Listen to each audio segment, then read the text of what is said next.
If you walk through Northeast Washington, D.C. today, a place that once served as a makeshift home for hundreds of homeless families, you'll see a crumbling brick building windows, boarded shut, and a rusted playground long silenced of children's laughter. There is no memorial. No plaque bears the name Relisha Rudd. But once this entire city lit up for Heronley to quietly turn away.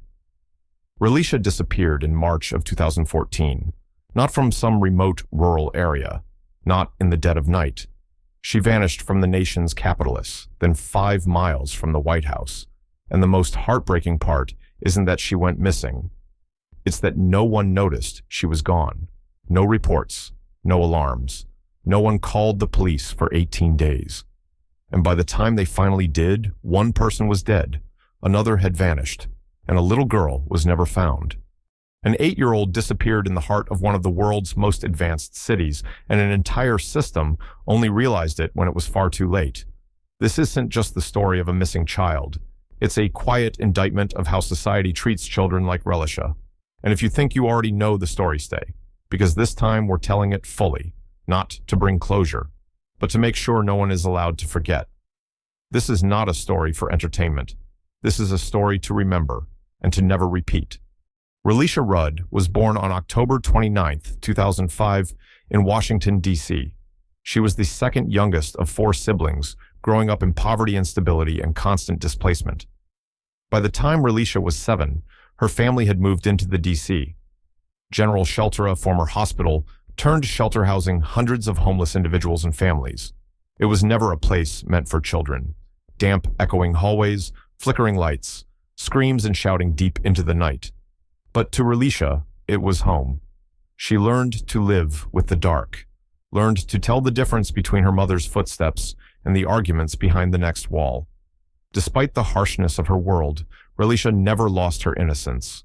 She had bright eyes, shy but always curious. She loved the color, purple liked to draw flowers, and often said she wanted to grow up to help people get out of poverty.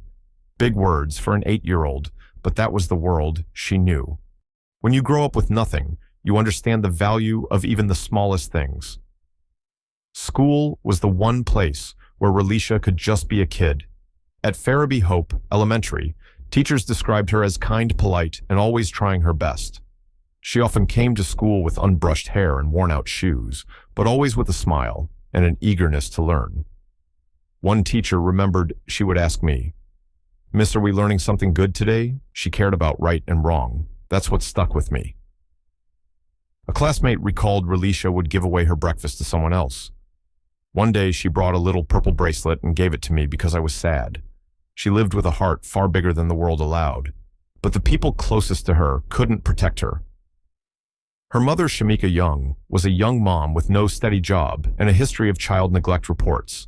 She loved her children, but her life was too chaotic to care for them consistently. Relisha bounced between staying with her grandmother and returning to the shelter. Her environment changed constantly, and according to child welfare records, she was recommended for protective services at least 3 times in the 2 years before she disappeared. The system knew, but the system did nothing.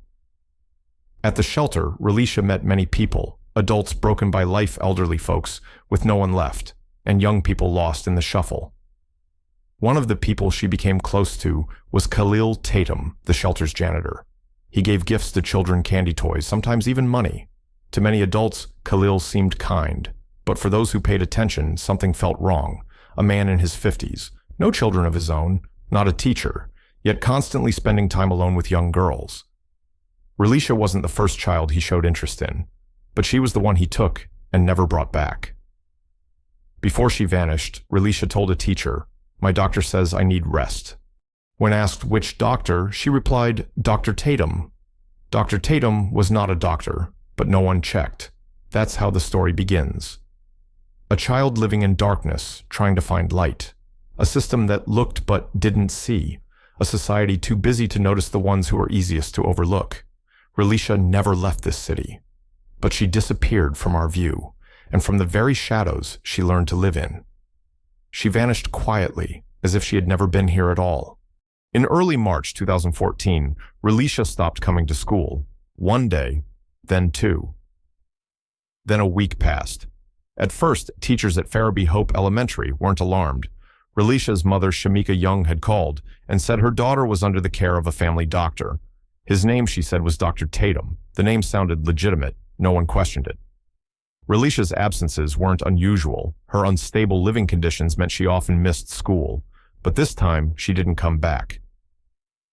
When school staff tried to verify the identity of Dr. Tatum, they couldn't find any medical records, no licensed doctor by that name in any local directory.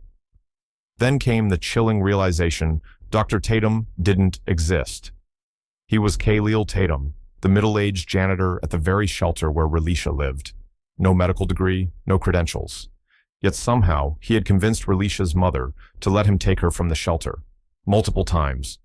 Security cameras captured them together at several locations, a Holiday Inn in Southeast DC, the Red Roof Inn, and even convenience stores.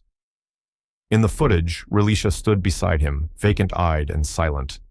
The last known image of her was recorded on March 1st. After that day, she was never seen again. On March 19th, DC, police received a call from the school requesting a wellness check. When officers spoke to Shamika, she claimed Relisha was with a family member, but no relative could confirm that. As the investigation unfolded, police received devastating news. Andrea Tatum, Khalil's wife, had been found shot in the head in a motel room in Oxon Hill, Maryland. Khalil Tatum immediately became the prime suspect. A massive manhunt began. Relisha's photo was broadcast on every major network.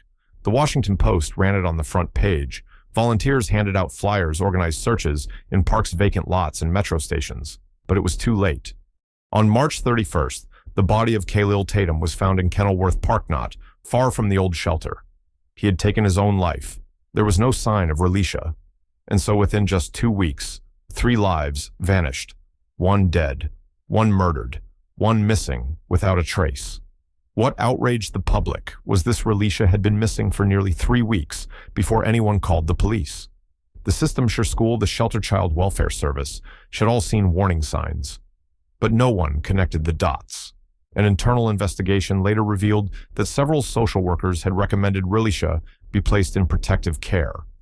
But due to staffing shortages and bureaucratic backlogs, the case was left pending.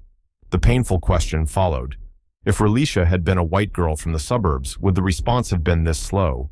As the public began to search for answers, they uncovered a system that had failed to act in time. A society that had grown used to children like Relisha disappearing because of poverty chaos and systemic overload. But Relisha didn't vanish on her own. She was taken. And someone never brought her back.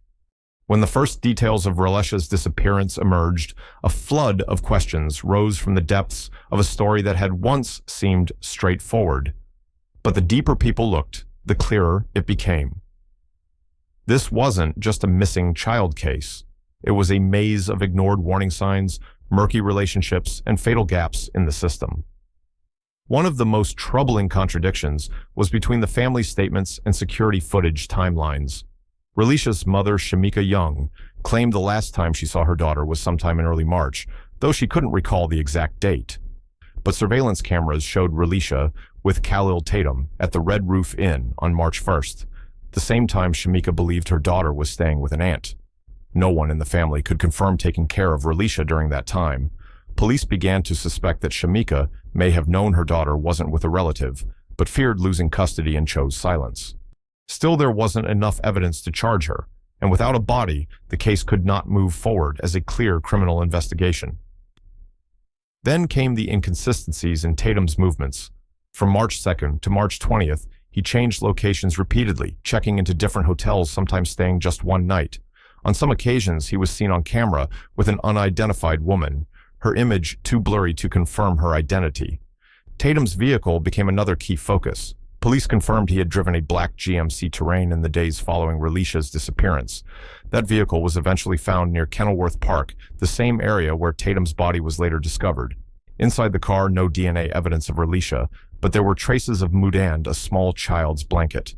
One officer with a K9 unit recalled, "The dog kept going back to this one spot near the lake's edge. It wouldn't leave. But when we dove in, there was nothing. No body, no evidence, just water.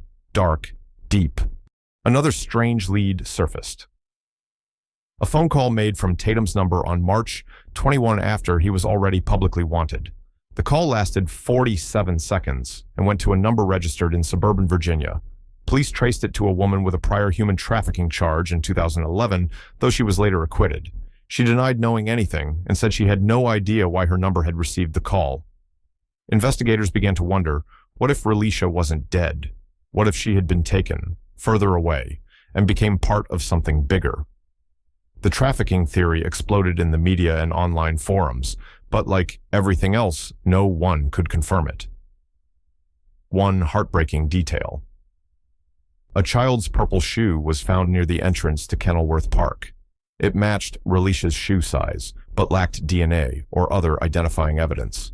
A local nonprofit placed the shoe in a glass case, a permanent reminder we had a chance to protect her, and we let it slip through our hands.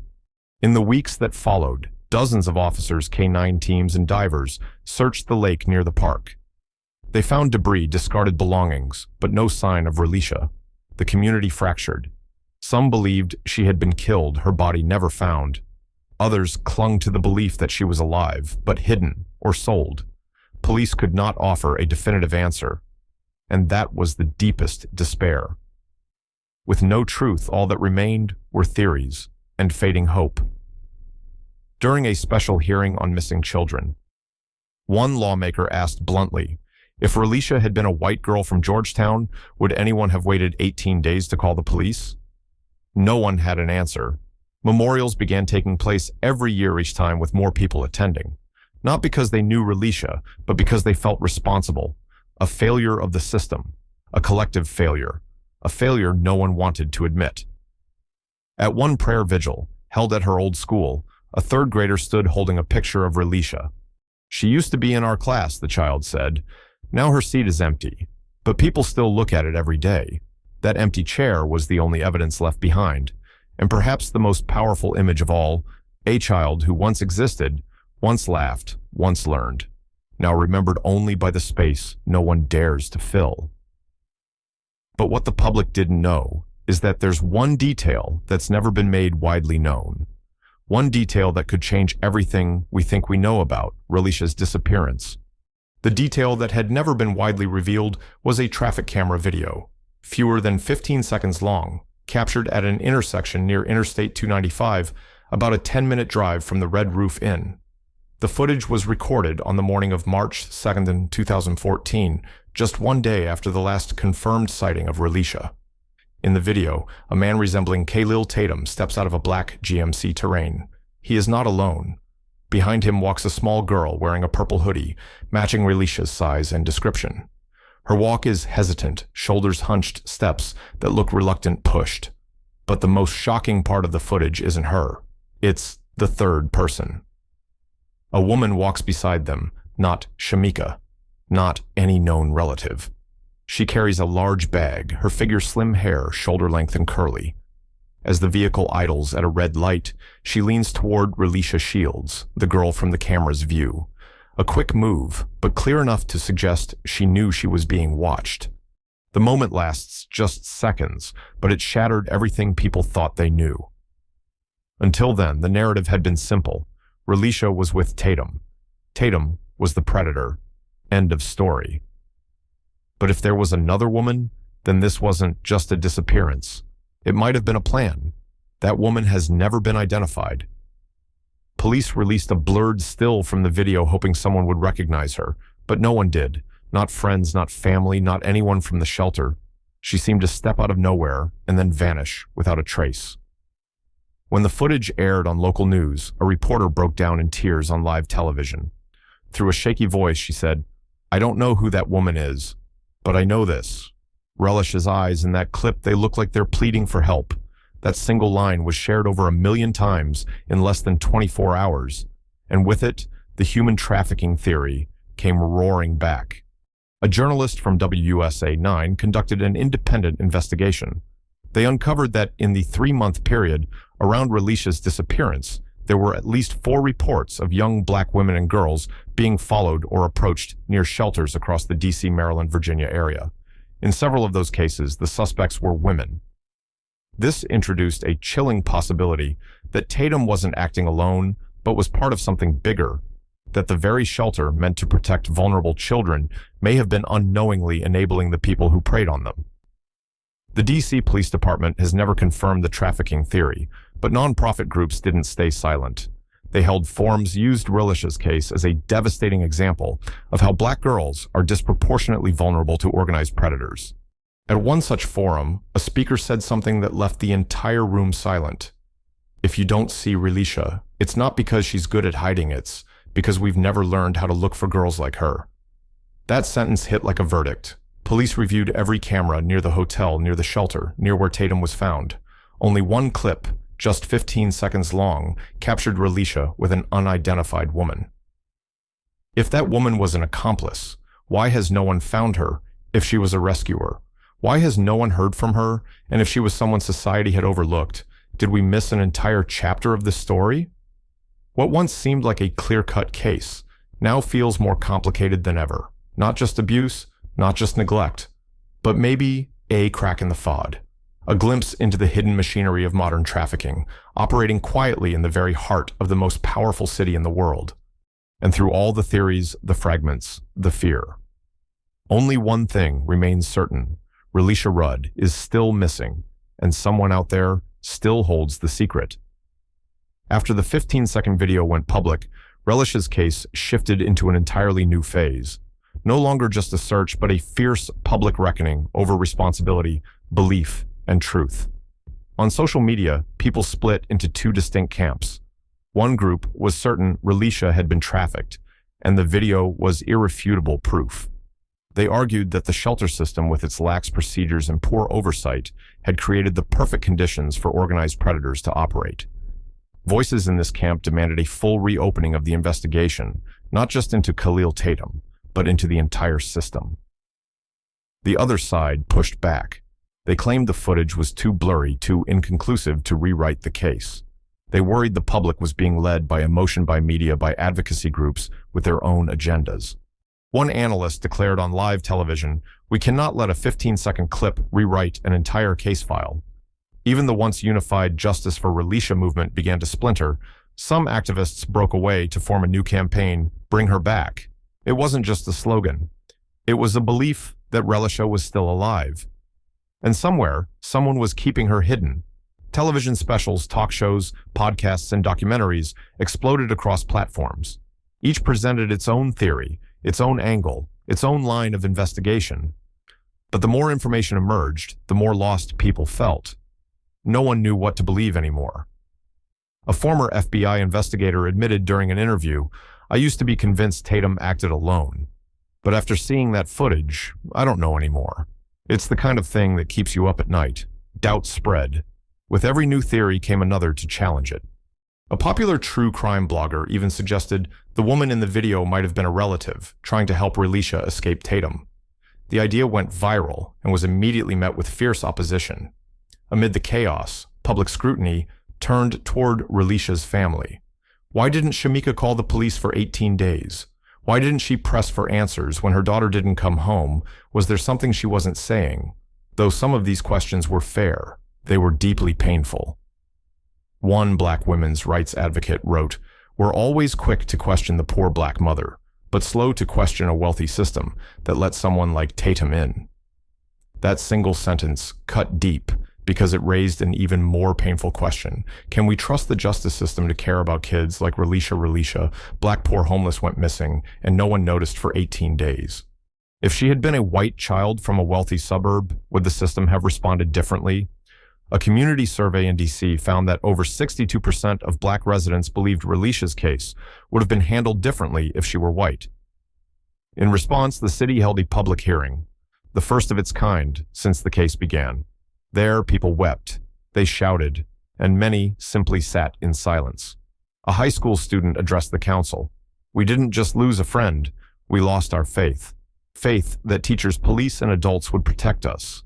It landed like an accusation, not against a single person, but against an entire society. At the end of the hearing, someone stood up.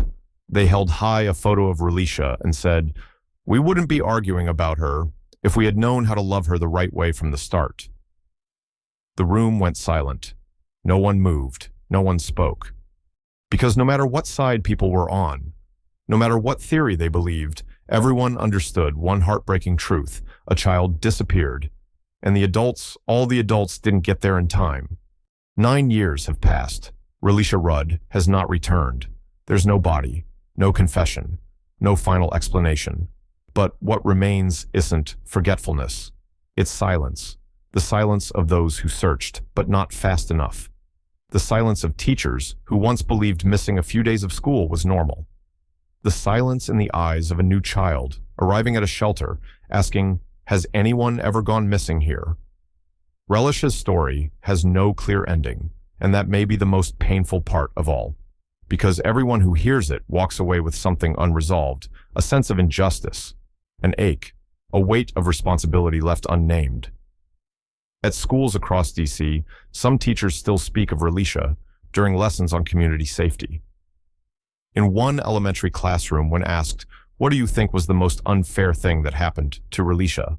a child answered, "No one got to her in time. No one got to her in time." Relisha has become a symbol of forgotten children. Not because they lack value, but because society never truly saw their value in the first place. Black children raised in poverty, marked by a system that labels them as too much, by schools that call their absences expected, and by communities that often see them as problems without solutions. Her story is now studied in social policy courses as an example of systemic failure, but more telling is this: no one knows where to start teaching it, because her story itself is a gap, a rupture most people don't want to look into too closely. Some child advocacy groups have used Relisha's case to push for reform. Policies have been passed: stricter vetting for shelter staff, training for teachers to recognize signs of abuse, but none of it can bring Relisha back, because the bigger question still hangs in the air. If there's another Relisha today, will we do anything differently? And do we dare believe that this society has changed enough to greet a child like her with a different gaze? At the 10th anniversary vigil, the speaker didn't read a speech. He simply said, "I have nothing new to say because all the words have already been spoken," and no one listened. Then he held up a photo of Relisha, her shy smile, her gentle eyes, and he asked, "Does this little girl deserve to be found?" No one answered, but hundreds bowed their heads. In that crowd stood a group of elementary school students, too young to remember Relisha when she was alive, but old enough to grow up knowing her story. One little girl held a candle. She had made a small lantern by hand with a simple message written on the side: "You mattered, Relisha. You mattered." A simple phrase, but one that held everything society had forgotten. That's the power of an open ending. Not to preserve the mystery, but to preserve the responsibility. This story doesn't end because it was never truly opened the right way. We didn't find Relisha, but maybe if we're brave enough not to forget her, we can find our conscience again. What do you believe really happened? Is she still alive, or was she buried beneath a truth no one dares to name? If you've stayed with me all the way to the end, thank you. Thank you for taking the time to listen to a story the world tried to forget. Relisha Rudd may be just a name in a cold case file, but to us, she's a reminder of who's easiest to overlook in this society: a black child, living in poverty, invisible in the very place that was supposed to protect her. If you believe this story deserves to be heard, please share this video. Maybe somewhere out there, someone who knows something will see it.